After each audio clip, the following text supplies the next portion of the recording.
what we're doing.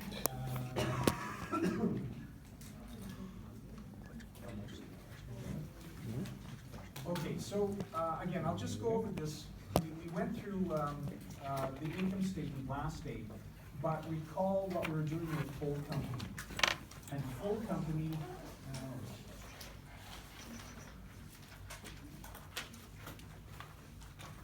with full company, remember, under ASPE, which is the proportional consolidation method, we have to take, we have to go through the steps of consolidation. And so in other words, it's the same type of steps that we were doing when we did module 4, except because it's a joint venture, we always use the percentage of ownership. So in other words, we never bump it up to 100, okay? So keep that in mind. So when we're doing the consolidations, recall that when we did the income statement, we have to, again, just follow what is given to us. We have the sales, so this was a full, and this was Moon, and again, because it's proportional consolidation, we multiply that by percentage of ownership, and then just like what we did when we did module 4, when we did consolidations, we had to eliminate intercompany transactions.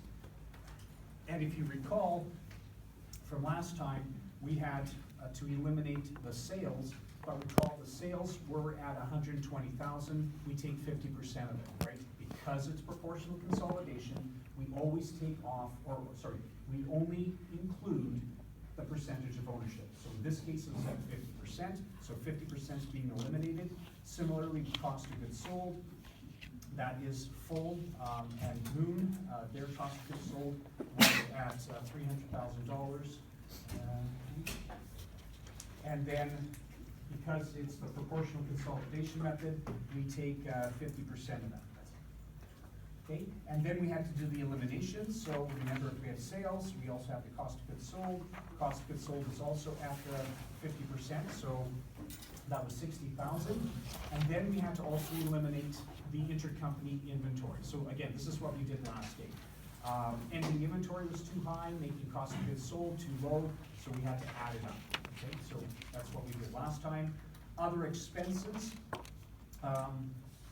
normally I would have a separate line item for the income tax, but that's okay. We can include it in the other expense line. And remember, that again is at our, was based on the ending inventory, so that's all already at 50%. If cost of goods sold is too low, it means ending inventory, ending inventory is too high, cost of goods sold is too low, net income is too high, which means we would have had too much income tax expense. That's why we're taking it off. Okay? We have those schedules, so you can trace back to that at your leisure. The thing that we wanted to make sure is that under the equity method and the proportional consolidation method, your net income, your retained earnings are going to be exactly the same. Okay? Either method will give you the exact same numbers. Okay? It's just the way we calculate it is different. However, also think to note that there is no NCI when we do proportional consolidation. Because remember, the reason why we have NCI is because why? In module 4, what did we do in module 4? We bumped it up to 100. We didn't own 100%, that's why we had an NCI. But under this proportional consolidation method, like equity method, we only use the percentage of ownership, so we never bump it up, therefore never is going to be an NCI. Retained earnings. Under retained earnings, we start off with full company. That's like our parent. That's where we start off, because remember, when we do proportional consolidation, it's similar to what we did with consolidations. The parent is the driver, and full is kind of like the parent. It's the venturee. The joint venture is the venturer. Okay? So we start off with Fulls retained earnings, then we added the consolidated net income, and we take off the dividends. Remember, the dividends is only on the parent. In this case, it was Full, and that gives us our ending retained earnings. It's the same as the equity method, and see that that goes down into our balance sheet.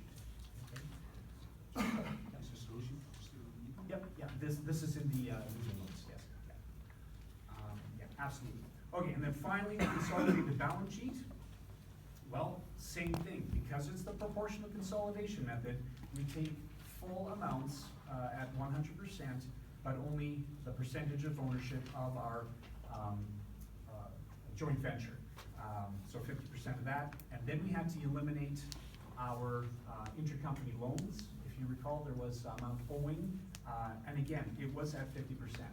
If you go back to the question, you saw that they owed $10,000, we have to take 50%, okay? Remember that. Our inventory, same sort of thing. We take the joint venture at 50%, and then we eliminated our ending inventory, and you'll notice when we did all the calculations, we took 50% of the ending inventory. Okay? Current liabilities, same sort of thing. The intercompany loan for the receivable is the intercompany loan on the accounts payable. Now, yeah, go ahead. What's deferred charge? Deferred charge, that is the deferred tax. Okay. Yeah, so yeah, remember when we, the last step when we did our intercompany transactions, do I have it here? Remember when we did our ending inventory, then we also had our deferred tax, which was based on the tax expense, yeah. Okay.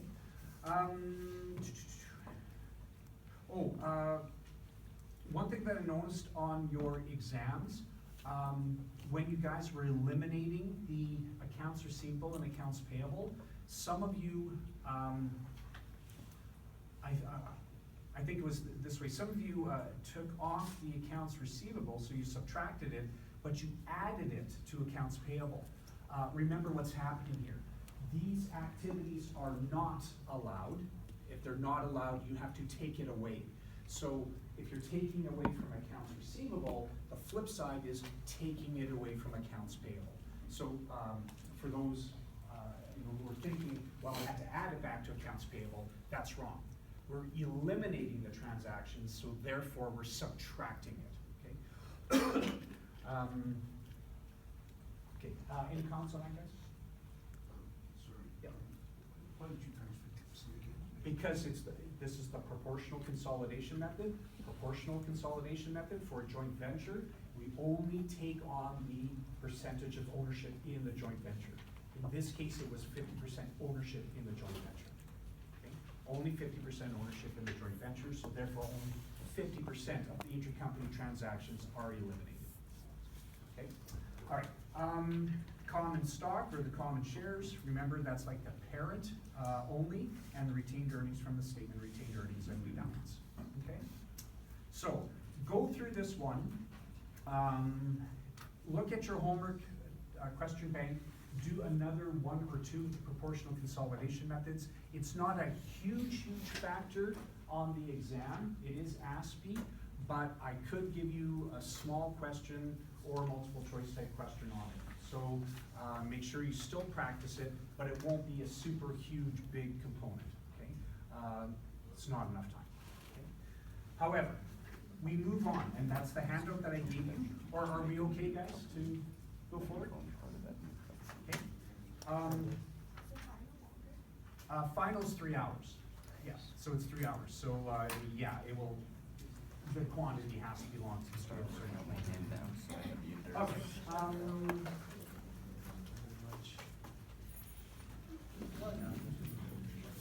That's gonna be fine, right? Do you have a final?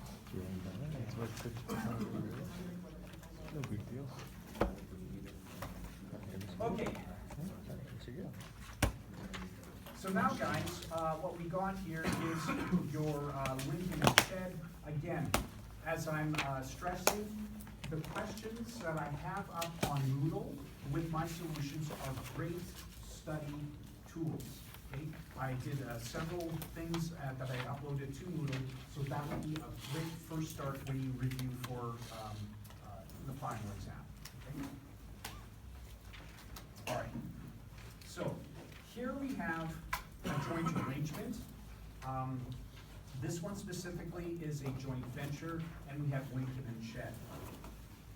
Here it says the required calculate Lincoln's investment income and the investment account. So in other words, figure out the asset account and the income statement account. Okay? And the steps are basically the same when we do consolidations, when we did the equity method. So that's why I gave you the flip side. If you flip your page over, you'll see that I gave you, did I just give you up to goodwill, or did I give you the amortization? Just goodwill? Okay. All right. So in this case, Lincoln invested $250,000 or 50% interest in Shed. Okay. If it's a joint venture, what is it again about the percentage that we need to be aware of? The percentage of ownership. In other words, we never bump it to 100%. Even if we have 80%, we never bump it to 100 under a joint venture. Okay, is that clear? Regardless if you use proportional consolidation or the equity method. Okay? Regardless, it's only the percentage of ownership. That's what happens when we do joint ventures. Okay? So anyway, and the reason for that again is under joint venture, there's no identifiable owner. All the resources are shared. Okay? So our acquisition differential, purchase price, $250, never bump it up. Less the book value of Shed's net assets, again, at 50%, at the percentage of ownership. Our acquisition differential is 90. Less adjusting to fair market value, again, it's only at 50%. Okay, don't bump it up to 100, never under a joint venture, only the percentage of ownership, and then that gives us our goodwill of 35,000. Okay, and I guess that's where we'll continue. So this is Lincoln and Shed. And now we're gonna do our step 2, which is the amortization of the acquisition differential. Is joint venture and joint arrangement the same thing? Yeah, a joint venture is a specific joint arrangement. Oh, okay. Remember, there were 2 types of arrangements. One was joint operations, right? We had joint operations where things were just shared at the percentage. Remember, we talked about that gas line? Oh, yeah. And we had something like $10 million capital cost of the gas line, and they only took 60% of it. Do you guys remember that? That showed up. Okay. It's all, so that joint operations, that could be a multiple choice question. Okay. So that was the first couple of pages in the module notes. Okay. All right. So amortization of the acquisition differential. We have our account. And you notice I am trying to go quickly because there is a lot of content. So the account, we're starting on January 1st of 13, its balance. Then we have our December 31 of 13, is it 13? Yeah, okay, 13, the amortization. And then the December 31 balance. Of course, we are grabbing the information from our adjustment to fair market value.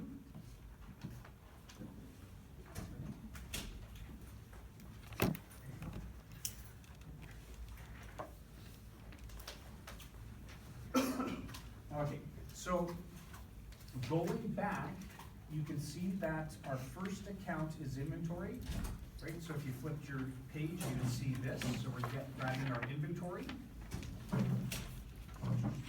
Our inventory is at $10,000 negative balance. And what is it that we know that we do with our inventory within a year's time? We get rid of it. So we completely get rid of the inventory.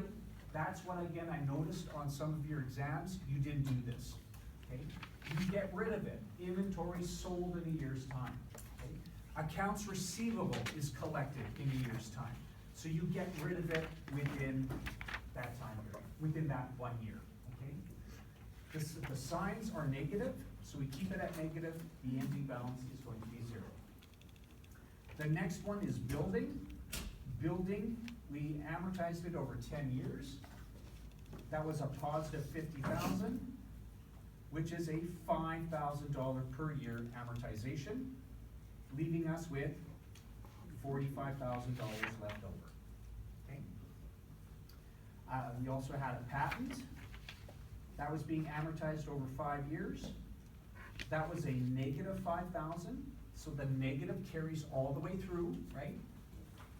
Over 5 years, that's a $1,000 negative amortization.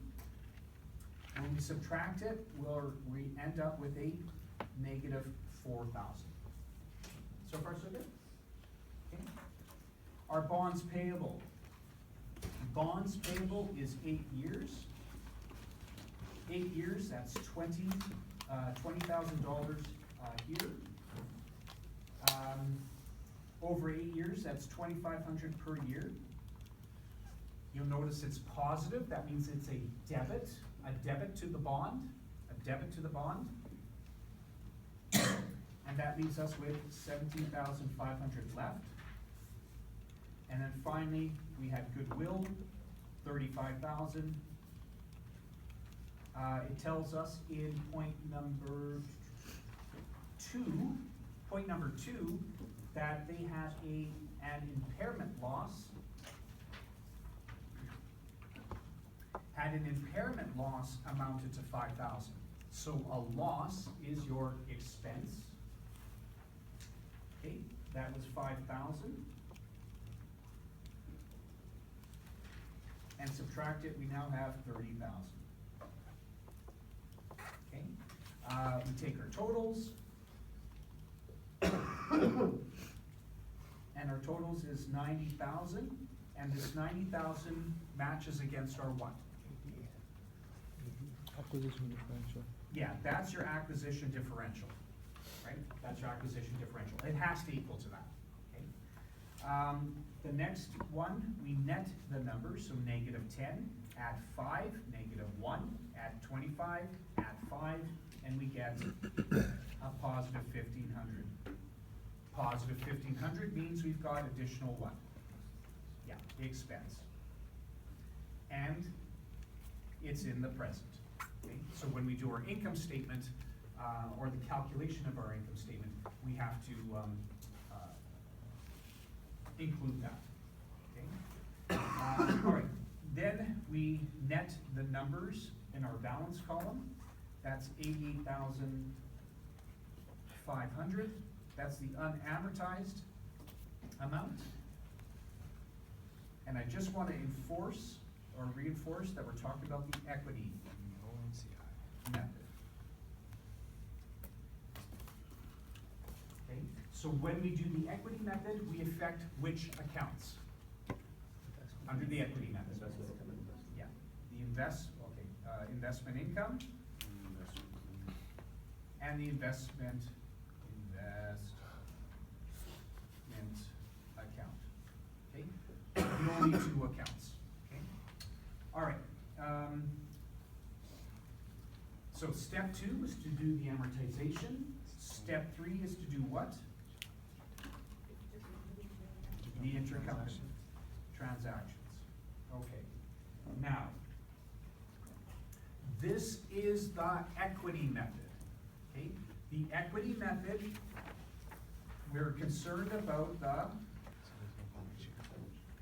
the dividends, and we're interested about the percentage of ownership, absolutely. Okay, so far so good, dividends. So this is dividends from Moon, right? From Shed. Oh, yeah, I'm thinking wrong. Well, it was Moon in the other question, right? Is this where I said, oh, Shed? All right, never mind. Shed. You shed the bet on that should have done it. Okay. Shit. So we have dividends, where is it in the question? Dividends. So point number 5, it says dividends of $10,000 were declared and paid by Shed. So yeah, you have to know that we're talking about the joint venture. I don't know if I will put dividends for Lincoln and Shed in the question, but make sure that you grab the one that is the joint venture, okay? That's what's relevant here. Just like when we did consolidations, it was for the subsidiary, okay? So you can think of Moon and Shed like the subsidiary, okay? So that was 10 grand, but Mustafa, you said? The ownership. Percentage of ownership at 50%, so we will eliminate $5,000. So far, so good? Okay. Now, we are practicing which method? Equity. We're not practicing consolidation or proportional consolidation. When we do a consolidation, we actually do the income statement, retained earnings, and balance sheet. And when we do that, we actually, when we do a consolidation, we look at each asset, liability, equity account, right? We look at it line by line. But when we do equity method, we're only dealing with 2 accounts. So what I'm trying to emphasize here is, we don't have to worry about intercompany sales, intercompany other revenues and expenses, and intercompany loans.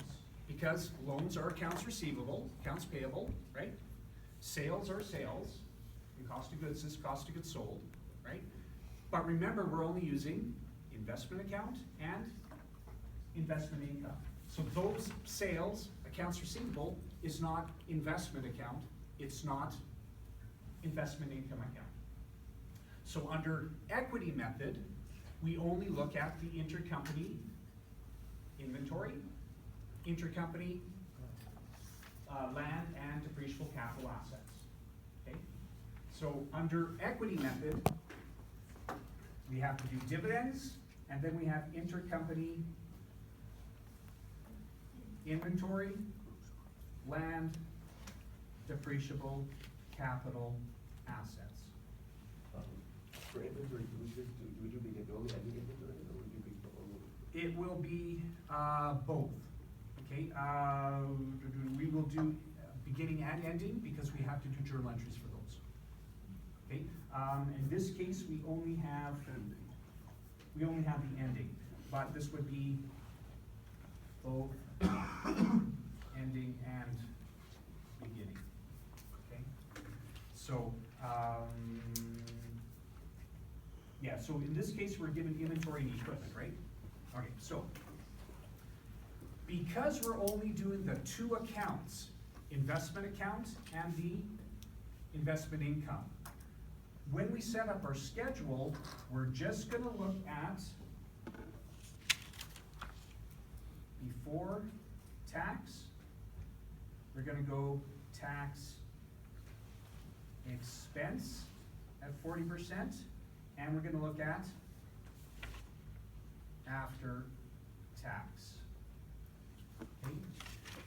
Under the equity method, we will not create a balance sheet column, because the balance sheet column for inventory is going to be inventory. But do we use inventory under the equity method? No, it's the investment account. So we will not use the balance sheet column here. It's only when we do consolidations, including proportional consolidation. Okay? Under equity method, we do not need the balance sheet column. Are we clear on that? But when we do consolidations, or proportional consolidations, we need it. Does that make sense? Consolidations, each line item. Okay? When we do equity method, just the 2 accounts. Okay? So, let's go ahead and do our inventory then. And we want to focus on the gross profit. Okay? We're focusing on gross profit. So,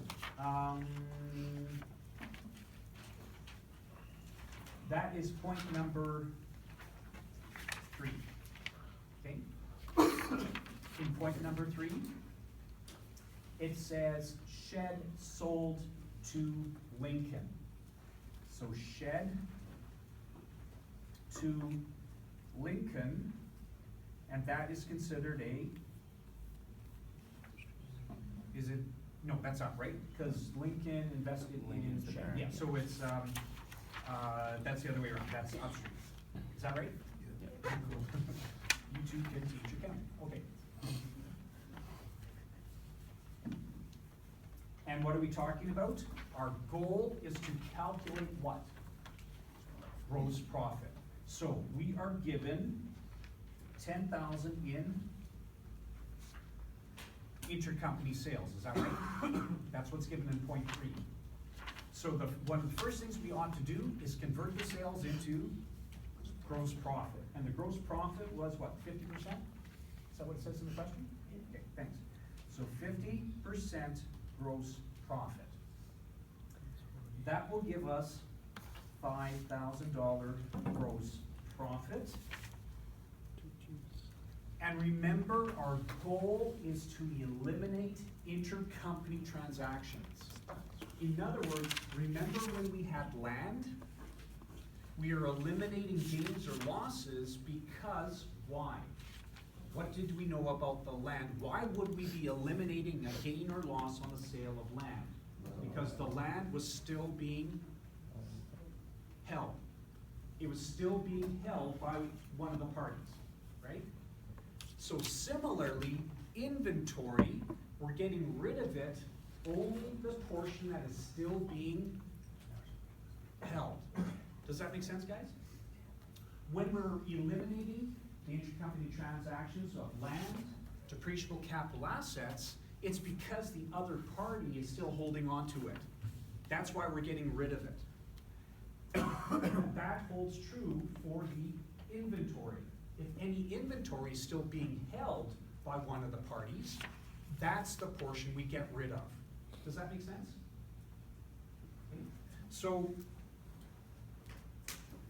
what we did in module 4 was, bless you, they got rid of all of the inventory. So that's why we took all of this. But here, it says 60% of these goods were resold. 50% gross Okay? profit. And remember what we did with land? Once it was sold, we were allowed the 40%. gain or loss, We still have one more right? 50%. So that 60% that was sold is allowed, We only did one. but 40% isn't. Does that make sense?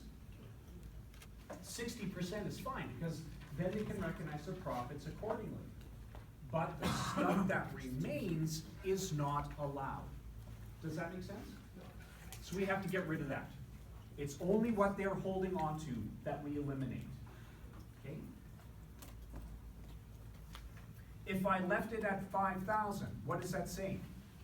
If I kept the 5,000, it means what? We kept the- They kept all 100% of that 5,000, right? But we didn't. We only are keeping 40%. Are we okay with that? So 40% is left. And we're okay with the 40%, guys? Okay, that is left, that's not allowed.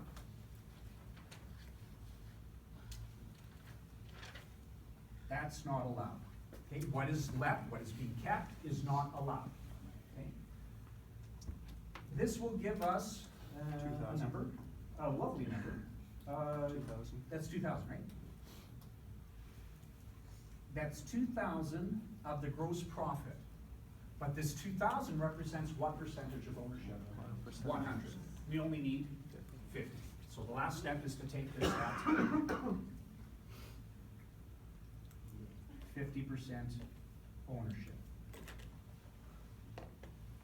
And that's what I was noticing when I was marking your equity question on the exam. You forgot to take off that percentage of ownership, or to include that in. Okay, so Elmer Fudd, leave that.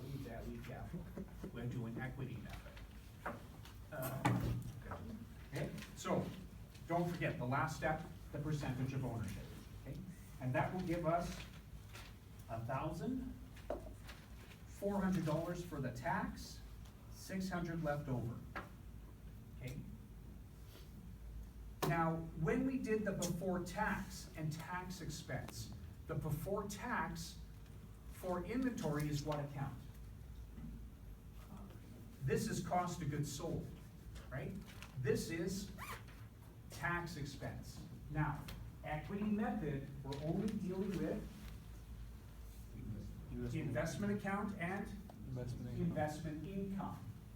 So does cost of goods sold, is that one of those two accounts? Hell no.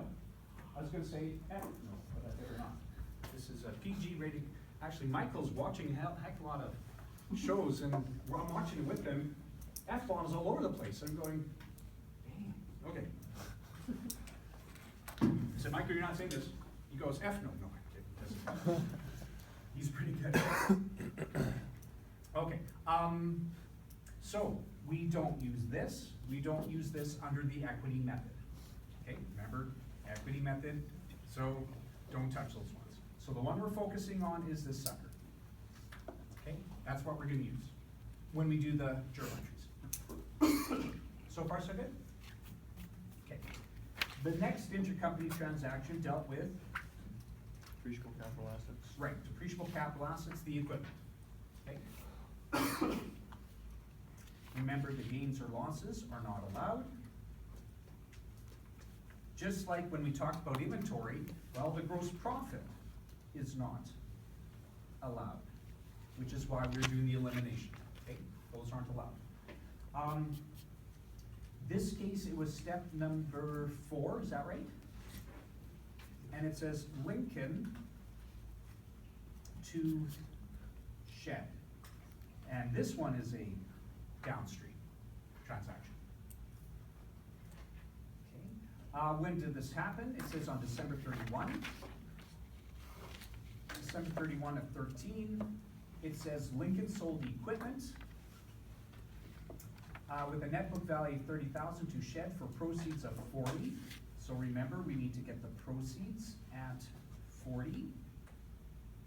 And we have to subtract the Net book value. net book value or carrying value.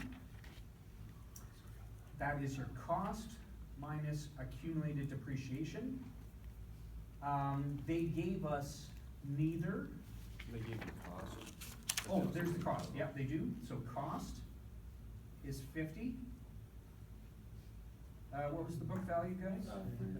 30? Bless you. Which means the accumulated depreciation must have been 20. Right, so 50 minus 20 gave us the 30. So remember, we are focusing on the book value, which is in some cases, or a few students, when we gave you the book value or something like that, use the wrong number, okay? So really emphasize, it's cost minus accumulated depreciation gives us the book value. It's the book value that we subtract against the proceeds, okay? It's the book value. So we now have on December 31 of 13, we have a gain of 10,000. 10. Okay, good. Now, we can see that Shed's cost is too what? It's too high. By how much? 10 grand. 10,000. By the amount of the gain, right? In this case, because we are doing equity method, the equipment is irrelevant. If this were proportional consolidation, then we do need to keep track of it, okay? Right? Because it's a balance sheet item, and when we do proportional consolidation, it goes onto the balance sheet. Okay? So then we would need to keep track of that 10,000 for the balance sheet. Okay? All right, so a $10,000 gain or increase in cost represents what percentage of ownership? 100%. but we only need 50, that percentage of ownership. Are you okay with that? So we have to multiply this by 50% ownership. And that will give us 5,000. The tax component is 2, and the difference is 3. Which number do I need for the equity method? The 3,000, which means I get rid of the 5 and the 2. Under the equity method. Under the equity method. If this were proportional consolidation, I need my balance sheet column, and I need to take those two accounts into consideration. Okay? So far, so good?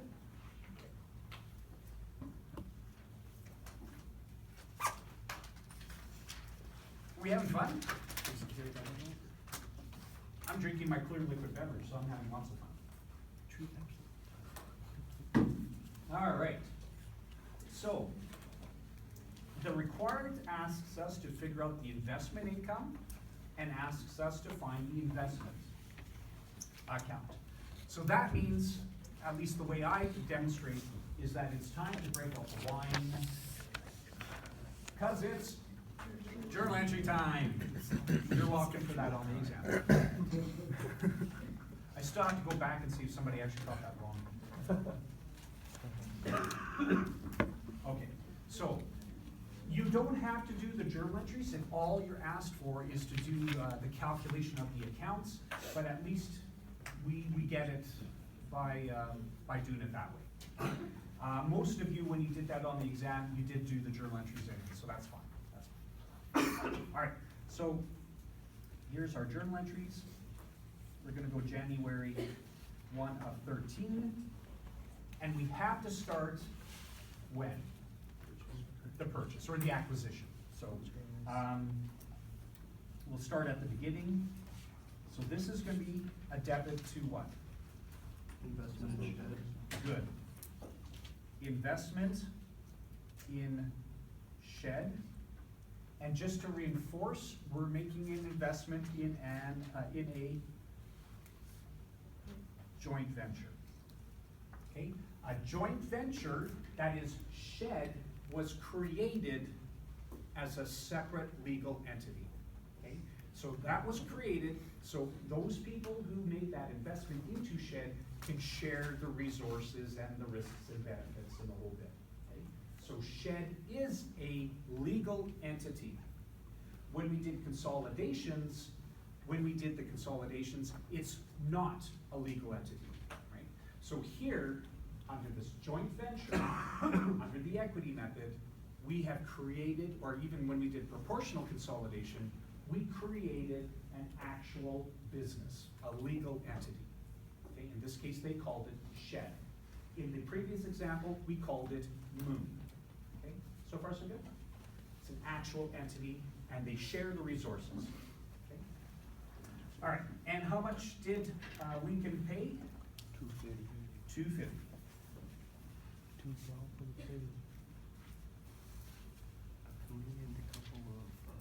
for the pay. When's our next date? Okay, December 31 of 13. Now, because this is equity method, Net income. you got it, brother. Can I get a hallelujah? Yay. Can I get a yay? So net Praise the income, Lord. absolutely. What was, and whose net income are we looking at? Shed, oh shed. Okay, what was the net income of shed? 120. But of course, we have to multiply by the 50%. If Lincoln invested 75% into shed, then we would still take 75%. If they had 20% interest, then we would take 20, yeah, 20%, absolutely. Okay, cool, all right.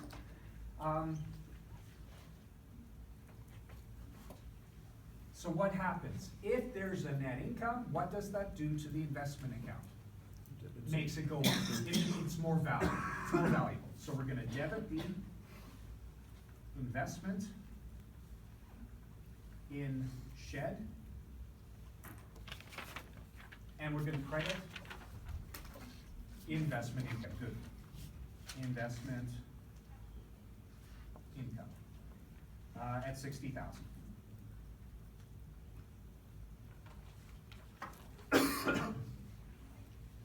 Next, on December 31 of 13, well, we recognize the net income, so we also must recognize Dividends. dividends, excellent. Dividends at, is that 10,000, guys? Yeah. And of course, that's at 100%, you only need 50. 50, I like that, actually, that was pretty cool, unison. There's times where I asked a question, and I had responses from the student, but oh my gosh, it's like, I couldn't understand. I said, this time in unison, still, then they shut up, they didn't say anything. But, like, that's cool. 5,000? Now, still, there are some students who do this entry wrong.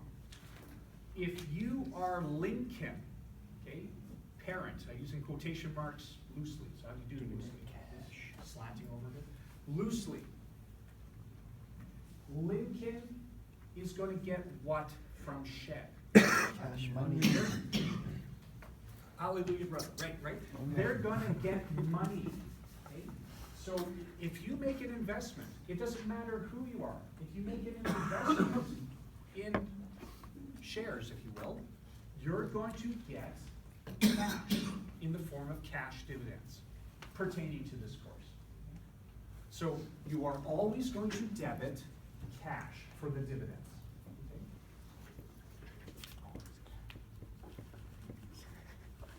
But what happens to the value of the investment? It's gonna go down, so you're gonna credit the investment. Does that make sense? Okay. Credit the investment.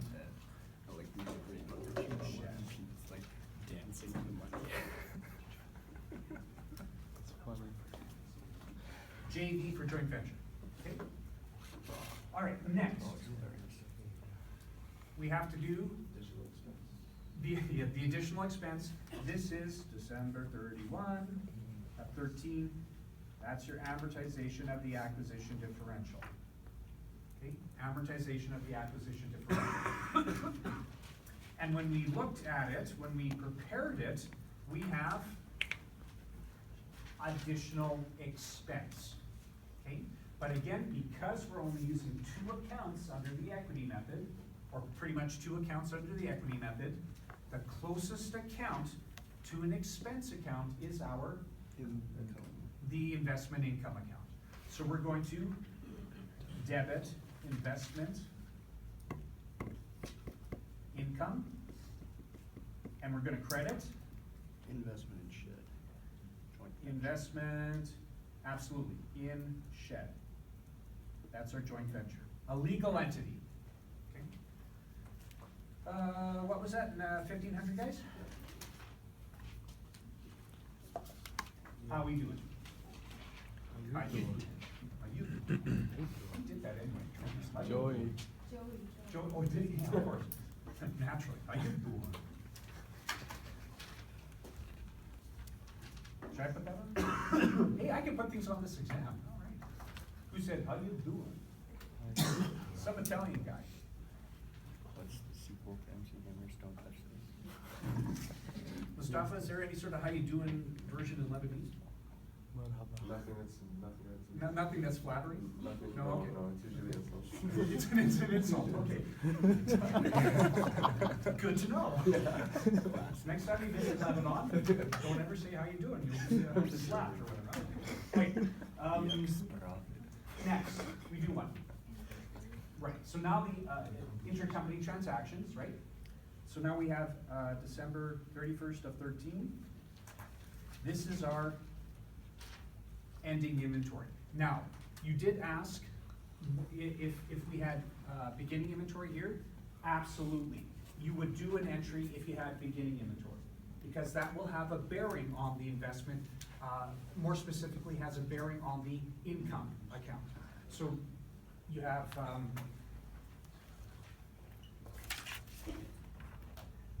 if you had ending, oh, sorry. If you had beginning inventory, that is considered too high. It means cost of goods sold would be considered too high, meaning net income is too low, and then to fix it, you would add it back. And adding it back under the equity method would be to debit investment accounts, yeah. And credit your investment income. Okay, so if you have beginning inventory, you still do the error process, and under the equity method, debit the investment and credit the investment income. Okay? If you happen to see that on the exam or multiple choice type question or whatever. Okay? So yes, you'd still put it in there. Okay? But in this case, you only have ending inventory. So ending inventory. Yeah, I didn't even put it in here. Okay, ending inventory is too high. Cost of goods sold is too low. Net income too high. To fix, we're going to get rid of it. Okay, so to get rid of it, we're going to debit what? Right, investment income, good. And credit the investment account. Oh, investment in Shed, which is a joint venture. Which dollar amount do I grab, guys? The after-tax 600, and again, remember, it is at 50% ownership. Okay. So $600.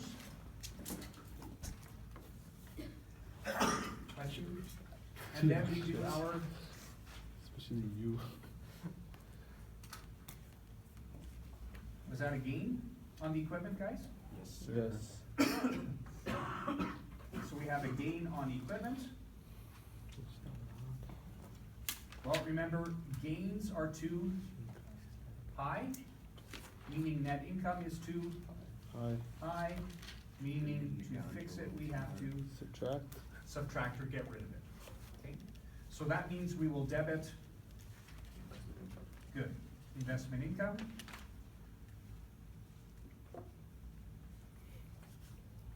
And we'll credit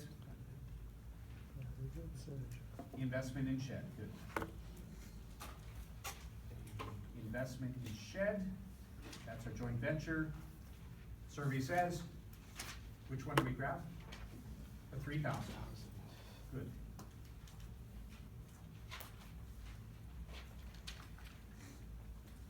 How we doing? Make sense? Okay, so let's figure out, or to answer the question, let's have investment in Shed. That is our asset account, of course. So we'll start off with our $250 acquisition or purchase of it. Investment in Shed, that's our net income of 60. We reduce it because we have the dividends received. We reduce it because of the amortization. We reduce it because we had ending inventory. And we reduce it because we had a gain on equipment. And editors, I think Danny, you're my editor this time? I got $299. Oh, good. I mean, oh yes, that's great. I got $299,900 as well, as a debit. How's that? Does that make sense, guys? Okay. And then we'll have our investment income. Well, first one, not applicable. Second one is the net income. The next one, it's a dividend, never goes into net income. Okay? Never goes into net income. We move on, then we're reducing the net income by 1,500 because we've got additional expense here through the ADS or amortization of it. We're reducing it because we had ending inventory, and we're reducing it because we had a gain on equipment. Again, eliminating those things that aren't allowed. Eliminating those things that aren't allowed. So, I think it came to 54,900 as a credit. Is that what you guys got? Yeah. Sweet. Okay. Is there a Lebanese form for sweet? I'm blanking up. You're blanking? I'm blanking. Oh, man, I gotta put Lebanese question on the exam then. If you can read this. Mostly just an insult. How about Polish or Ukrainian? Anybody want Polish, Ukrainian stuff? Dobre. Yeah, dobre? Duże? Before I married Lisa, I visited, like, they're all farmers. Ukrainians are farmers. They immigrated to Alberta from Ukraine, from Saskatchewan. Everybody is in Saskatchewan, it seems. And one of the first things that one of Lisa's cousins told me was, I think it was Nick, he came up to me and says, George, farmer guy, right? George, when you see your in-laws, I'm sitting right next to him, right? Well, I don't think I was married to Lisa at the time, but I'm sitting right next to him, says, what you need to say to them is, proшу die.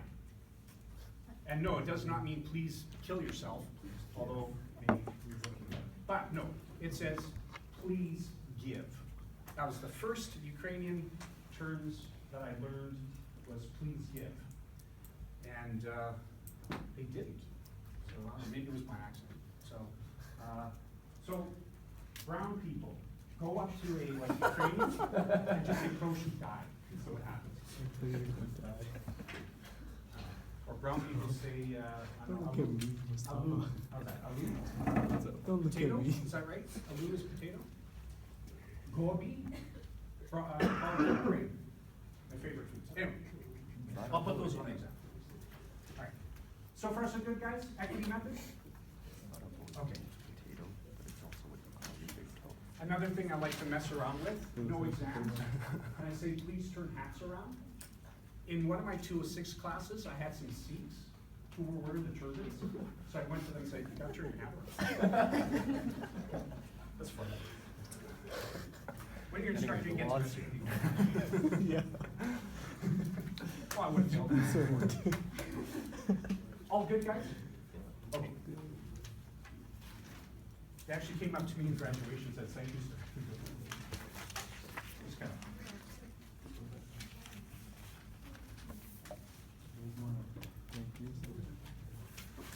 I told you, I'm sure some of you have seen the skull as instructor for some course.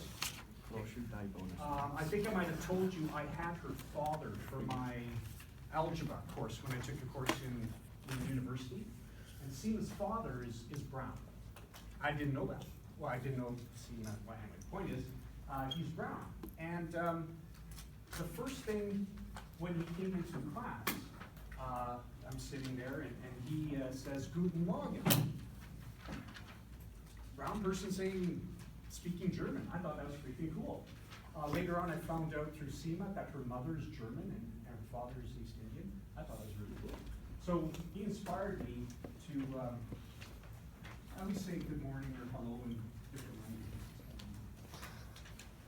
I learned a new German word yesterday too. Opportunity. Means group leader. It sounds super cool. Oh, we don't. There's no time for it. If you want to speak, thank you. You write it?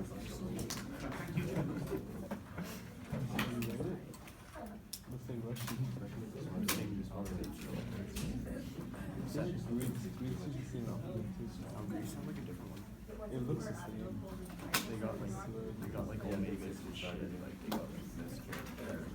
Not And they got yet. alphas. Yeah, and they're Not like, well, they probably do, but like I know it's not omegas on the street sign.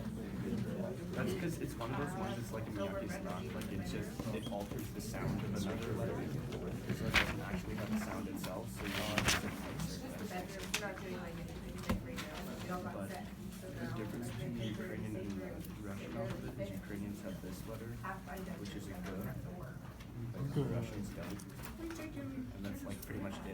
ladies first, Oh, dude. Gee. put it right here, you put it right Lurks here, and she's right there. banners. You were supposed to pay attention. No, put it right I there. take one for Yeah, yeah, she told me she's not. But I need this thing, so you can I haven't met like the black one, but it's two like multi areas in that time. It's better all in here. You haven't had to do any till right now, then. When you ship the market, I opened it up and I saw like that contribution of course total. And I saw like a 54.5 and I was like, oh fuck. I just closed Okay. it down and I was like, I'm gonna pretend I didn't see that.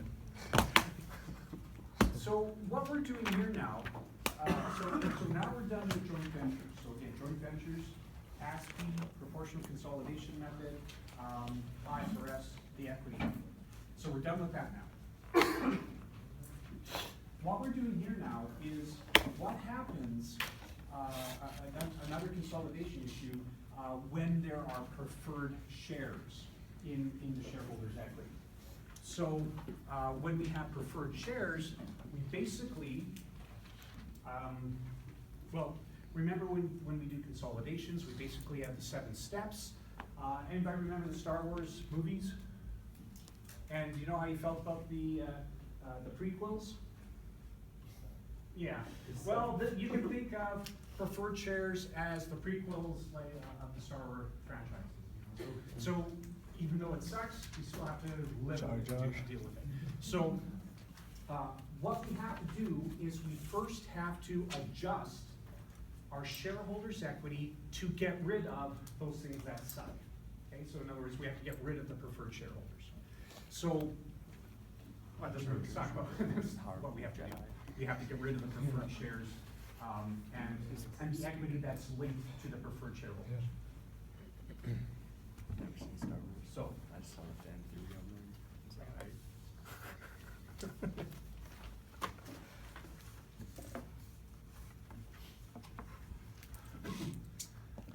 I. all right, so, here we have Port and Sherry. On January 1st, 15, Port bought 60% of Sherry's common stock for $60,000. And 90% of the preferred shares for $40,000. The preferred stock is cumulative and pays annual dividend of $5, and the dividends are 3 years in arrears on January 1. On January 1. So that means 2014, 2013, and 2012, there were no dividends paid out. I guess they weren't declared either. Okay? So January 1st is our starting point. That is considered the starting point of our present. Anything before that is our past. So when they say 3 years in arrears on that date, we're talking about 2014, 2013, and 2012. Okay? Now, I want to stress that because I always hate the dates. We always, it's no fun with the dates. So, this happened January 1. If it happened on December 31st of 2015, and they're saying 3 years in arrears on that date, well then we're saying what? 2013, 14, 15. Yeah, we're talking about 13, 14, and 15, right? So watch out for that.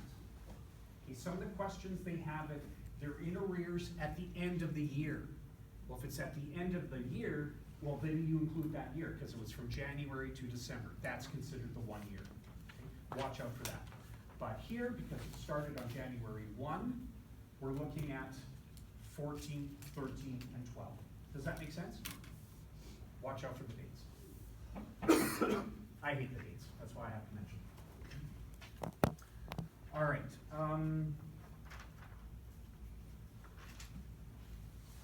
We're supposed to prepare a consolidated income statement.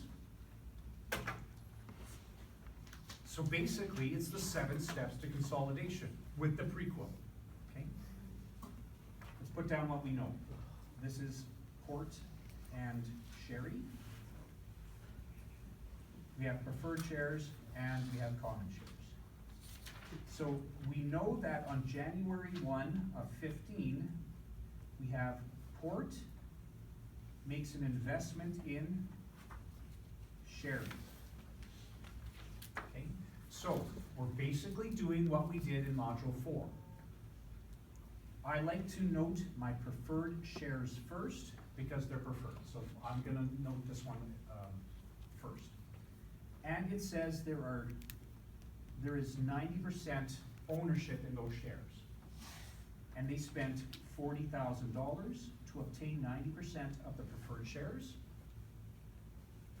We know that if we look further down, we know that these shares are $5 cumulative.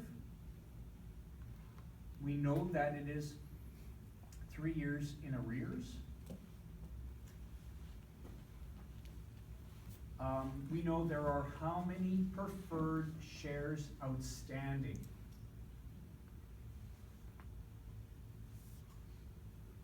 Take a look at your shareholders' equity. How many preferred shares are outstanding? 300. One mistake, a common mistake students were making when you guys were doing your the exam, bless you, was I'm sorry, wrong course, that was 2208. But that was a common mistake anyway. They were using the authorized, not the issue. So make sure, if I give you authorized, make sure you grab what was issued and outstanding, okay? So that's 300.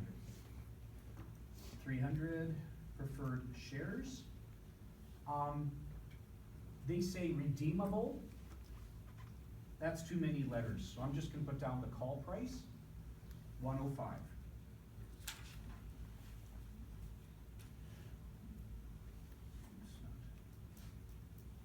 Call at 105. All right. The next thing that we know is that Port also invested in Sherry's common shares. They also invested in the common shares. And they got, what, 60% ownership? We saw 60% ownership, and that means there is control, and therefore consolidations, okay? I won't give you a question where it's 30%. In other words, equity method, right? So you're gonna always see something that's over 50%, for consolidation purposes, okay? They purchased $60,000 to get 60% interest, and there were 10,000 common shares outstanding, okay? All right. The prequel. What we need to do first, on January 1st of 15, is to allocate the shareholders' equity section of Sherry. So we need to allocate it into its components. So we see that there are 3 items in the shareholders' equity section of Sherry. That includes preferred shares, common shares, retained earnings, and a total. Okay? So all we're doing is we're taking the shareholders' equity section, and because it's tired, we're laying it on its side. You know, it's all standing upright, it's tired, so we want to put it on its side. So we're putting it across. Preferred, common, retained earnings, total. Okay. When is this shareholders' equity section starting? Well, what date do we know? Yeah. So this is on January 1 of 15. This is our balance. Okay. And we see that we have 30,000 in the preferred shares, like dollar value, right? $30,000. We have $80,000 for the common. And remember, we're talking about Sherry, talking about the sub. Okay, retained earnings is 20,000. And in total, it will equal the 130. Okay? Now, remember in module 4, we were doing consolidations, and when we did consolidations, step 1 was to do the acquisition differential, right? So we did our purchase price, we bumped it up, and then we did what? Less the net assets, and the net assets, when we did consolidations, included what? Common shares. Common and retained earnings. So what we need to do now, because we have 3 things, we have preferred, we have common, we have retained earnings. We have to get rid of those, I said this last year, bastards. We gotta get rid of the preferred shareholders, okay? So in other words, we have to adjust our shareholders' equity just to reflect the common shareholders and the retained earnings. So, we have to get rid of the preferred shareholders. So less the shareholders' equity to the preferred shareholders. Okay. If we want to get rid of the preferred shareholders, so let's say you guys are the preferred shareholders. What would make me get rid of you? What would, sorry? Buying them out. Yeah, the money, buying them out. So, what term do we have here that shows that we're buying them out? Call price. Hello? I wanna get rid of you. Okay, right? So the call price. We know it's called at 105. That means we would take the 300 outstanding preferred shares and multiply by 105%. That will give us 31,500, is that right? Yeah. Okay. It's not 105%. So when I'm It's not getting rid of the $5. preferred shareholders, I want to, or you want your what first? When you first invested in my company, you did what to get the preferred shares? You paid me what? You paid me, sorry, how much? Cash money. The cash for how much? The 30,000, right? You paid me $30,000 to get the preferred shares, right? So the first thing you want back is your initial investment. You want back your first $30,000. Does that make sense? Okay. That's 30,000. Then you say, I'm not going to sell until you give me an extra what? 5%. Extra 5%. Or Right? So this 31,500, that's 100% plus 5%. The 100% represents how much? The 30,000. So when you call back, I guess I could have just left it at 5%, but if it's callable at 105, it's saying you want your 30,000 plus you want 1,500. Does that make sense, guys? To a total of 31,005. Does that make sense? Okay.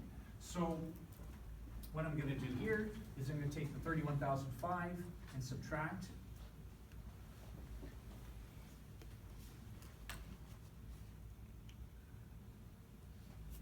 the 30. So in other words, 105% minus 100% will give us the 5%. Does that help, guys? Does that make sense? Okay. Now, this $1,500 extra is going to come out of whose pocket? In other words, if we look at retained earnings, what transactions come out of or go into retained earnings? Dividends. What's it called? Dividends Net income. and net income, right? So in other words, think of retained earnings as your statement of retained earnings, And what affects that? The net income and your dividends. So, when we are calling for that extra $1,500, well, is that $1,500 a dividend or is that a net income? Is that a net income, so revenues less expenses? Or is that a dividend? The board declared money. Which one? Is it? Is it a dividend? Did the board turn around and say, I'm giving you a dividend of $1,500? No. Is this revenues and expenses? Did they go out, like, did the preferred shareholders act as an employee to sell things? Preferred shareholders, they're out on their yacht or whatever, right? The point is, the callback money is not retained earnings. Because retained earnings is only it's only net income, only dividends. So, who has to foot the bill? If you guys are the preferred shareholders, who are you guys? Common Exactly. Only common. Hold your head in shame. I'm only a common shareholder. So to get rid of you guys, they have to take it out of their own pocket. In other words, they have to take it out of the common shares. Because the common shareholders are the owners of the company, right? So the common shareholders have to pay the preferred to get rid of them. Does that make sense? Right? That's what I call it. Could that scenario be flipped around, where like the preferred shareholders buy out the common shares? That's impossible. No, that's right. Impossible. Yeah. Well, as far as I know, it's impossible. But the point here is, 1,500 has to come out of the common, the call price. So far, so good? Okay. Now, the preferred shareholders are saying, okay, I got 30,000, I got an extra 1,500, but their arms are still crossed, looking very sternly at you common shareholder people, because why?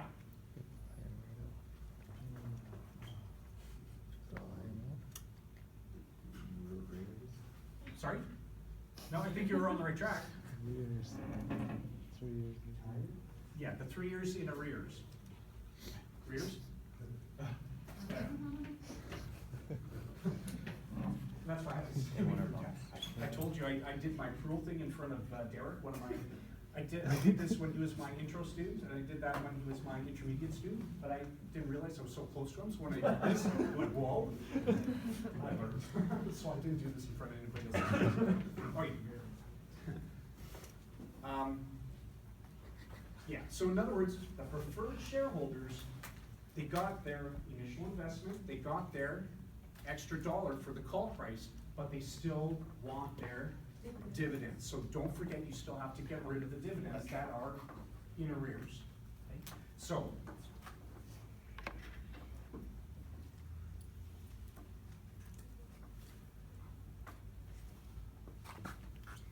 take dividends in arrears. What do we know about the dividends? They are, $5 a year. they were $5 cumulative, right? $5 dividends. How many preferred shares were there? 300. 300. That's 1,500 per year. And then we have to consider the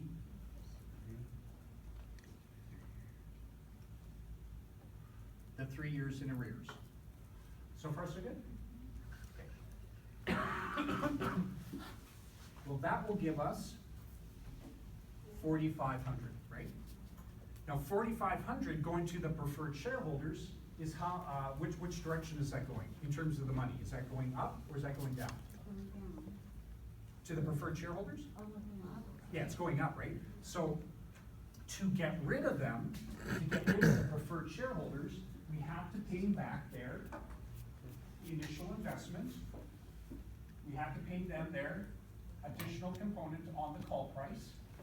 And then we have to pay them their dividends that they're still entitled to in arrears. So far, so good? Now, where does this $4,500 come out of? Sorry? Retained earnings, right, because that's a dividend. Yeah. So that will come out of the retained earnings. So, Suckers. are we okay, guys? Okay, so you'll notice I'm going horizontally, so 30, 80, 20 gives us the 130. For the call price, it's 1,500 minus 1,500 gives us zero.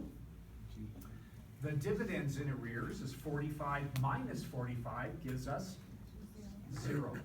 So all we're doing here, guys, is just allocating the shareholders' equity from one portion or one section to another. Because does overall shareholders' equity change? Overall shareholders' equity change? No. No. How would it change? Net income? Issuing more stock, right? And I guess, dividends, but this would be at a different time period. Okay?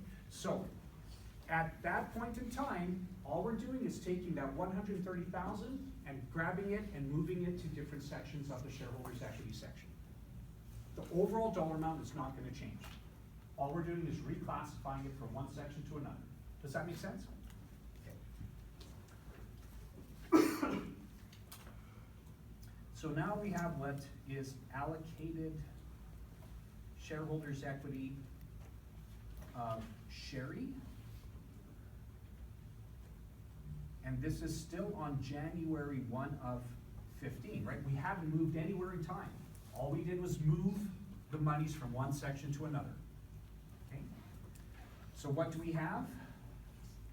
36,000, 36,000. 78.5, Cool. 15.5, and the 130. Right, good. So in other words, the 130 is now just redistributed between the different components of our shareholders' equity. That's all we did. So far, so good? Okay, now, the shareholders' equity section belongs to whom? Sherry. In other words, Sherry is our what? Subsidiary, right? So now we have to, okay, so if this is our subsidiary, these dollar amounts represent what percentage of Sherry's shareholders' equity? 100%, right?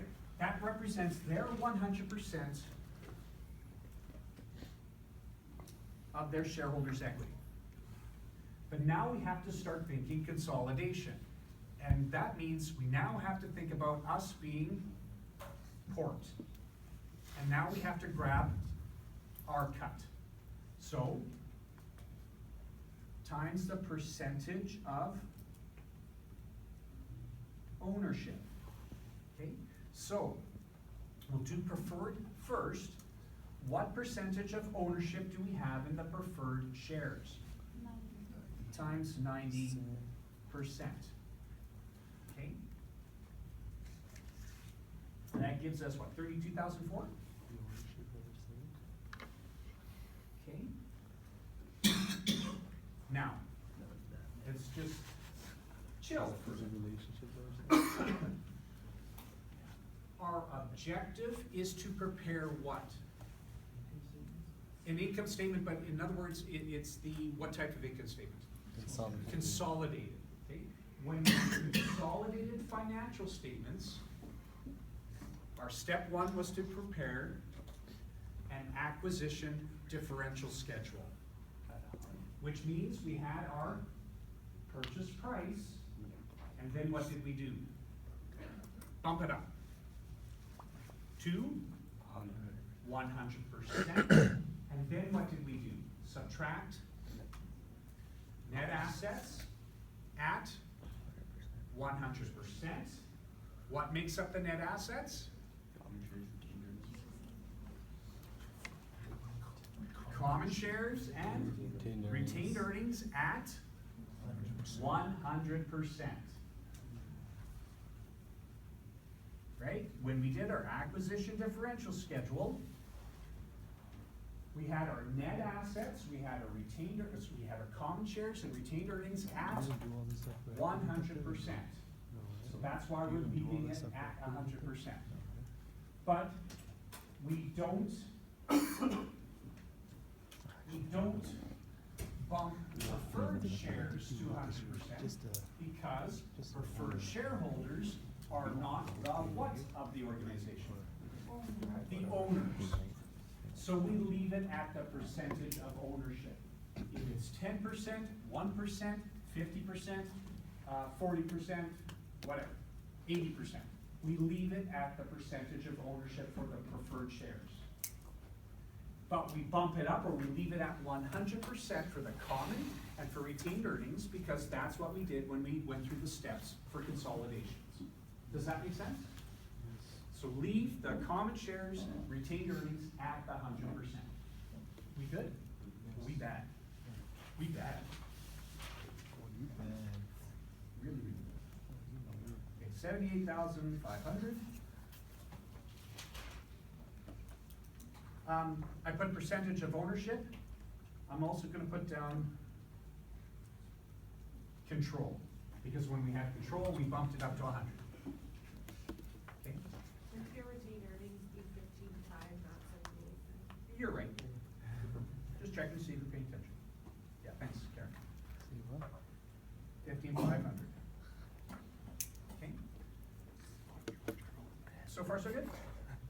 Okay. Now, we do step one. Actually, I guess we can label this as shareholders' equity applicable to our shares.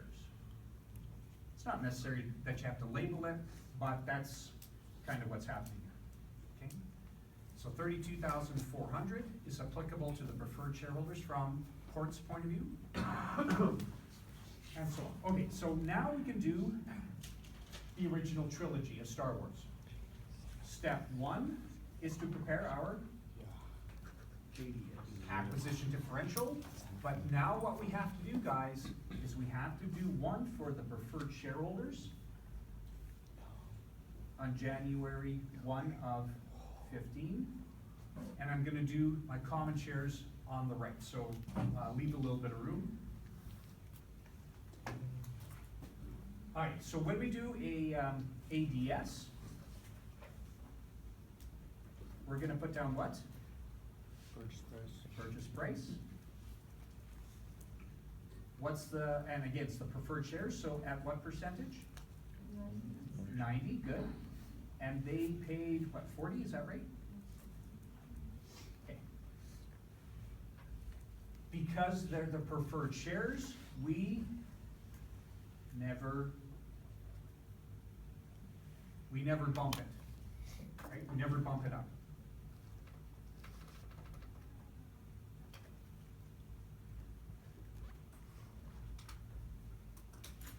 Oh boy. Bless you. Seriously?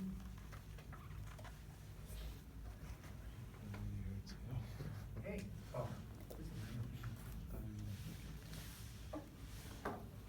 That's how I normally see.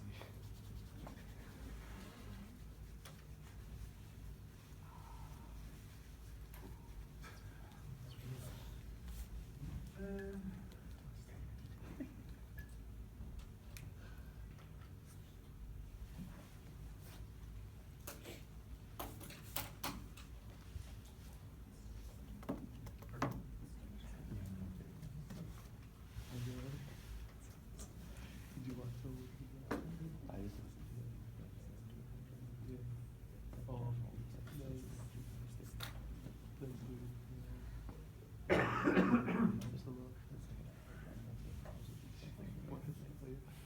Actually, genius. Is that half decent now, guys? Okay, running out of time, so we'll, I'd have to look at this for much longer. Okay, so purchase price at 90%, we never bump it up, 40,000. Then what did we do? We went less the net assets, but really what we'll just call this the shareholders' equity to the preferred shareholders or something to that effect. And what amount are we using here? The 32,400. Everybody okay with that? 32,400. We subtract it, we have 7,600, and that becomes our acquisition differential, and that's where it stops. And this will be a debit to retained earnings. This would be just a, if we do ask you something like this, would be limited to a, like multiple choice type question. So if you have a acquisition differential balance when you allocated the preferred shares, where does the balance go? Well, it would be a debit to retained earnings. Okay, so we won't have you do an actual journal entry on it, but just in case you see that, that's what you need. Okay, so far so good? Okay. That is this one. Now we would also do a step 1 for the common shares on January 1 of 15. What do? Well, we would still do our purchase price, but this time it's at what percentage? Yeah, it starts off at 60 or $60,000, but of course now we have to bump it up or get the implied value, right? So now we do our implied value at 100%. Is that 100,000, guys? Thank you. $100,000. Same thing as what we've now done since module 4, less the book value of the net assets, which is our common shares. How much money? 78.5, good. And our retained earnings at 15.5, right? Nothing's changed now, it's all the same. In this section anyway. So that gives us what, 94,000? Subtracted, we now have a $6,000 acquisition differential. Put 15,000 instead of 15.5. Thank you.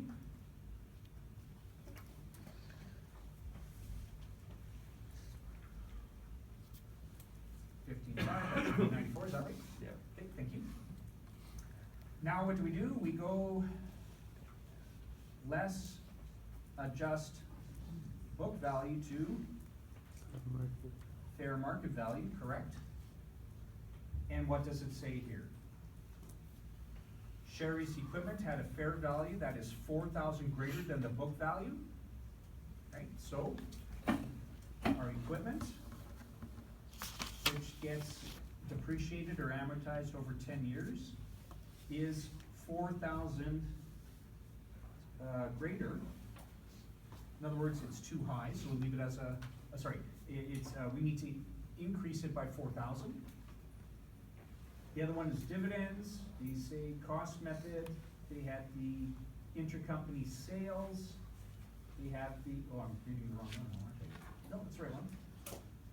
They have goodwill, and then they have a tax rate.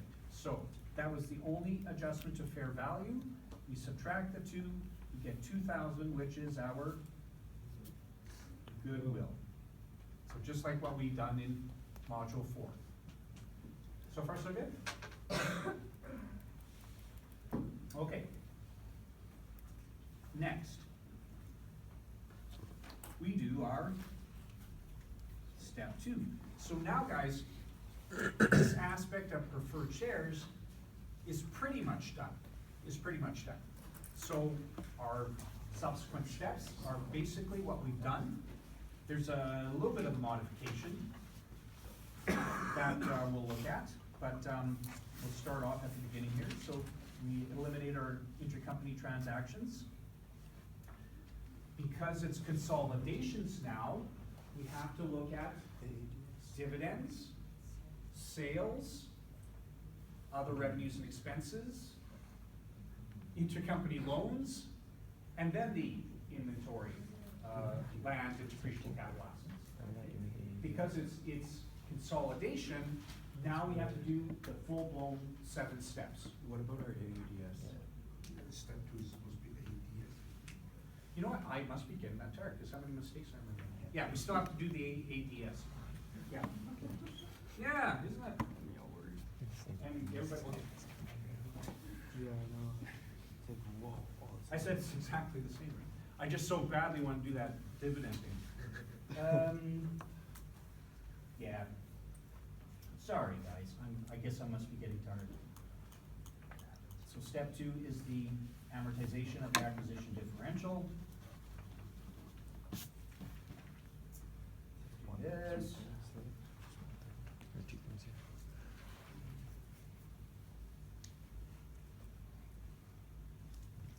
Okay. So how should we proceed then?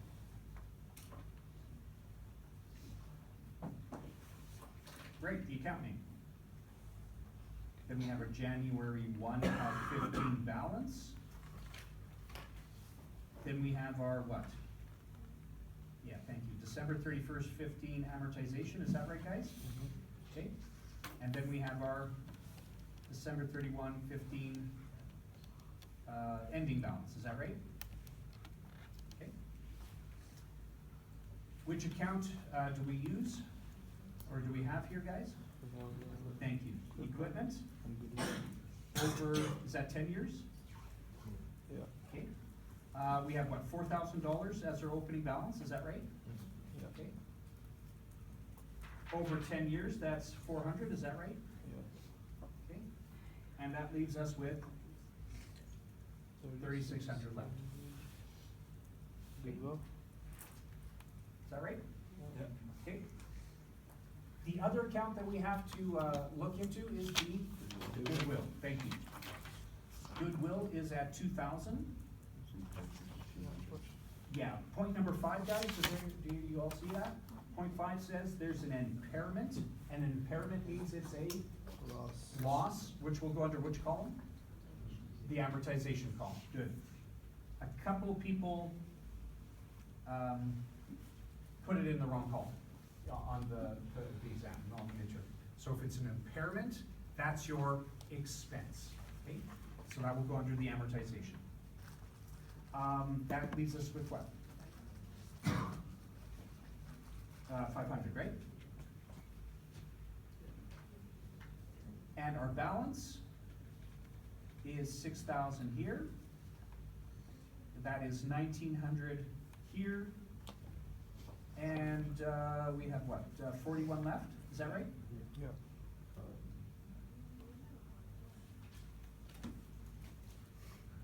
Okay.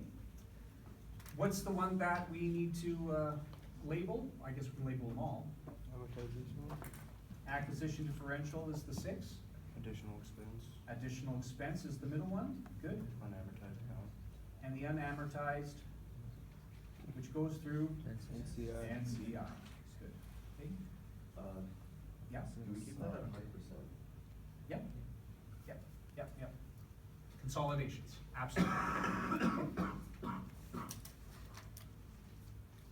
We're done the amortization? Gotta make sure now. We good? Okay, cool. I really wanna do step 3, obviously. I wanna do this one so bad. Okay, step 3, the intercompany. So, let me reinforce that. Step 3, the intercompany, because it's consolidations. We do the dividends, intercompany sales, cost of goods sold, intercompany other revenues and expenses, intercompany loans, and then the inventory, land, depreciable capital assets. Okay? On the final exam, clearly we're not gonna have you do full-blown consolidations, because you did that in module 4. However, we could very well ask you to do, the prequel, that's the word I was looking for. You might be asked to do the prequel, you might be asked to do the acquisition differential, and you may need to do the intercompany transactions, okay? So, the first intercompany transaction that we normally label are actually the dividend. Well, I mean, it's not, the order's not that important, but what is is looking at how we address the dividends. Okay, so dividends to, oh, actually, I have to do this way first. Dividends declared and paid, or paid, okay? How much did Sherry declare / pay in dividends in 2015? 15,000. Okay. But we have to remember that these dividends are supposed to be paid to whom? To Port, but also everybody else.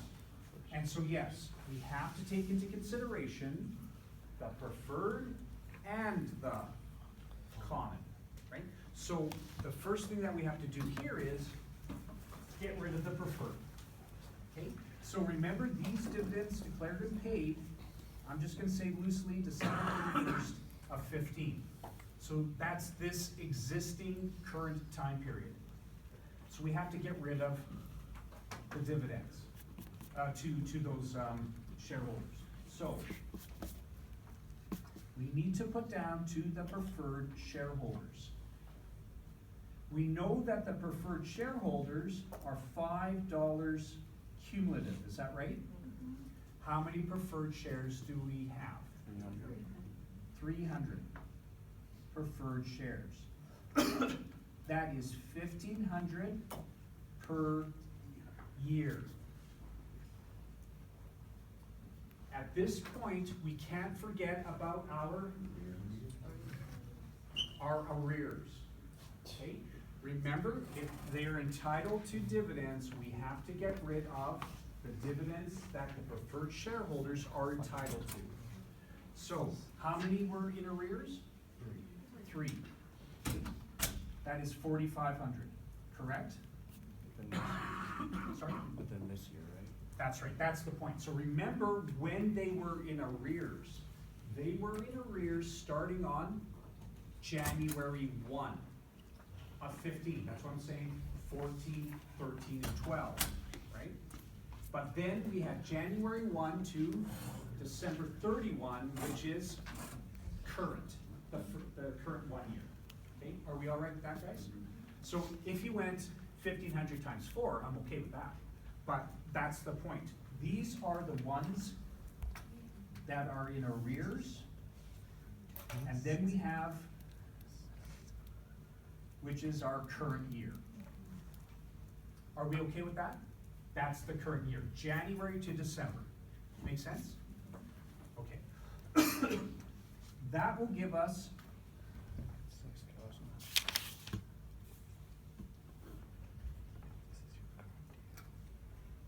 that's 6,000 to all the preferred shareholders. So you'll notice I put it here, and I'm gonna put it here. So far, so good? Now, remember what we're doing is we need to figure out, Vash mentioned it just a moment ago, I think I usually mentioned it earlier. We said now we have to figure out the preferred share dividends to whom? Common, but we also need to first figure out Port, right? So now we have enough information to figure out how much Port is entitled to. 6,000 in total, but we have to figure out how much is going to Port, right? The elimination. So we have to multiply this by 9% to Port, which was 90%, correct? This is the dividends to Port. And that's 5,400, is that right? Yep. So far so good, guys? But now we have a difference of 9,000, is that right? That 9,000, so I usually might as well say it right now, this is now going to the common, right? So we have 15 in total, 6,000 in total goes to the preferred, meaning 9,000 is to, if you will, all common shareholders. Does that make sense? But now that's to all the common shareholders. We have to figure out how much goes to port? So times to port, and how much is that? Or what percentage is that? 60%, good. So far, so good, guys? That too is 5,400, so this is the dividends to the common shareholders that go to port. 5,400.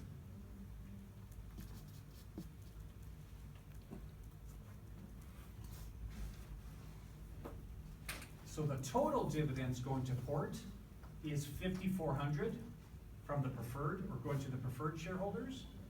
5,400 going to the common shareholders, a total of 10,800. So far, so good, guys? So what did we do?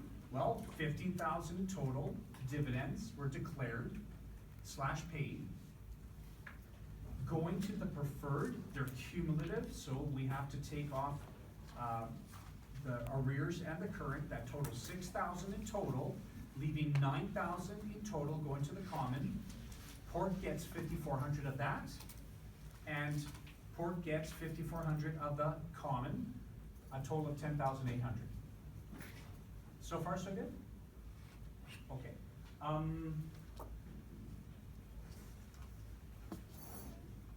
Yeah, we'll leave it at that then.